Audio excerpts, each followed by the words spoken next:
थरे एमानंकु देखंतु एमानंकु एमिति अवस्था देखिले लगुछि जेमिति एमाने बहु वर्ष पछरे बंचुछंती नहेले एमानंको जीवनशैली रहणी सहणी एते पछरे काहेकि अछि। पिलामानंकु देखिले लगुछि जेमिति एमाने अंगनवाड़ी कोन एजाय देखि नाहंती, स्कूल पाठ पढ़ा कोन एमाने जानंतिनी, मौलिक सुविधारू पूरा वंचित एमाने। देखिले एमानंकु जेमिति लगुछि कैलेंडर रे खाली मसिया बदलुछि नचेत एमाने जेमिति सेमिति अछंती। हाँ आज्ञा, स्वाधीनतार दीर्घ वर्ष परे भी मौलिक सुविधारू वंचित लोके। मुंड गुंजिबाकू ना अछि पक्का घर ना पीबा पाई अछि स्वच्छ पानी।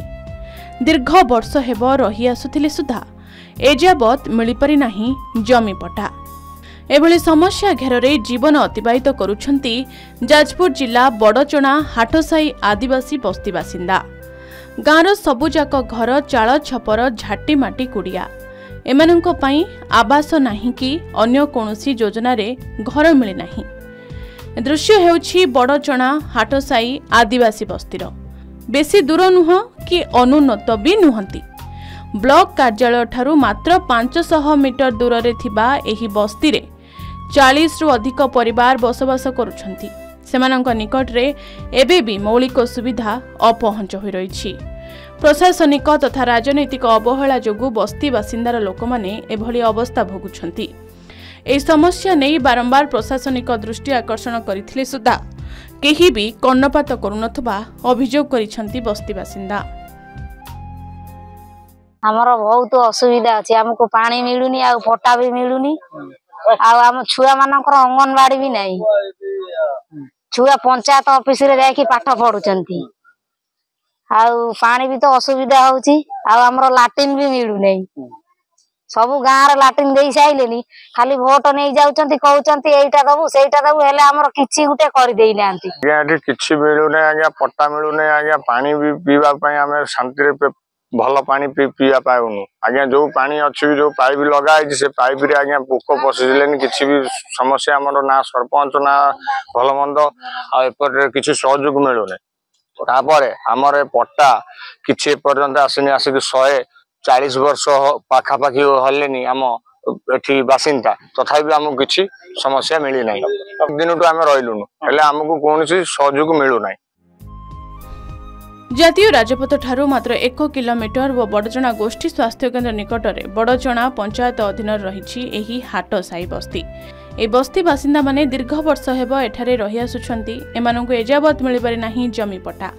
भंगा ददरा चिरा पाल घेरा कुड़िया रे अति दयनीय अवस्था व अस्वास्थ्यकर परिवेश रे रहुछंती एठाकार बासिंदा। आम साई रे जमा पानी नाही किछि नाही, गोटे चुआ खुड़ीचो से चुआरू पानी पिउचंती, पुक पड़ुचंती, से पानी आमे छाणिकी पिउचु। बाउंस गछ अछि, बाउंस पतर सब पड़ुची, से पचा पानी पिउचु। माड़िया तळे खुड़ीचु, पट्टा नाही कि किछि नाही, हमर स्कूल नाही किछि नाही, हम पिला चुआ स्कूल जाई पारु नांती किछि नाही। अंगनवाड़ी केन्द्र दूर रे रहुथबारु शिक्षा प्रति केही सचेतन नुहंती। साईर थिबा एकमात्र नलकूअरु तेलिया पानी बाहरुछि। पानीय जल उपयोगी न हेबारु बस्ती बासिंदा बाध्य होई निकटरे जाइथिबा हाई लेवल केनाल पानी को व्यवहार करुछंती। ए गोटे इरिगेशन जगह बोली सेरे समस्या अछि, सेथिबाई तांको पट्टा जोगा दिहाई पानी। आमे आगु पट्टा दिहा बोली सूचना पाइछु। आमे आरडीसी को लिखिछु, कलेक्टर को भी लिखिछु, तुरंत देबे बोली आमे सूचना पाउछु, शीघ्र भी मिली जाय पारे। सेमती तो किछि हेइनी, आमे से समस्त को दृष्टि आकर्षण रखिछु। सेठी वर्तमान पदक्षेप निया जाउछि, जहाँ आमर एसी आरडब्ल्यूएसएस कहती जे आमर मेगा प्रोजेक्ट 85% कार्य सरीगलानी। तुरंत डिसेम्बर 2024 लास्ट सुधा ये सब कमिशनिंग हबार प्रपोजाल अच्छी, से हाउस टू हाउस समस्ते पानी जल पाइपर।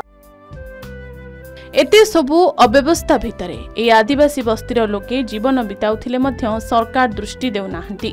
एपटे समस्या संपर्क में अवगत हेबा सह समाधान दिगरे पदक्षेप नियाजिबो बोली कहिसंती प्रशासनिक अधिकारी।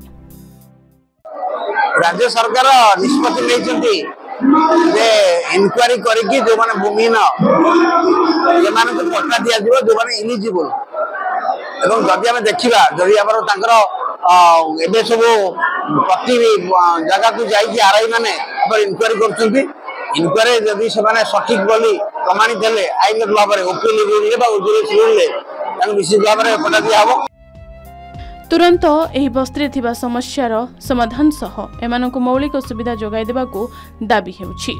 जाजपुर अविनेश्वर सतपथी रिपोर्ट के न्यूज ओडिशा।